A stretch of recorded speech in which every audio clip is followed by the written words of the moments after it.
nakapag-video nga kung sino nga ang nagsimula ng gulo sa event nga ng Yumi noon. Kung saan aksidente nga ang ama nga nito ni Jenny na si Perry. Kaya naman nga't matutuklasan na nga kung sino nga ang nanggulo at mapaparusahan na nga ito. Samantalang ito ngang si Megan nang makita nga niya kung sino nga ang nanggulo ay parang pamilyar nga ito sa kanya. Lingid nga sa kalaman nga niya na binayaran na fan nga ni Dara ito ngang nanggulo sa kanilang event. Sa kabilang banda naman nga dahil nga sunod-sunod na problema na nga ang dumaraan nga dito kay Jenny.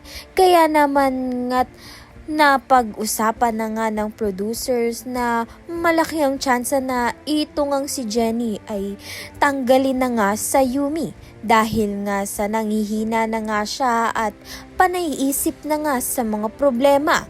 Ikinagulat naman nga ito ni Jenny dahil dito na nga lang siya kumikita upang matustusan nga ang mga kailangan ng kanyang pamilya. Kaya naman nga't yan at iba pa ang dapat nating pakaabangan. Maraming salamat sa iyong panunood.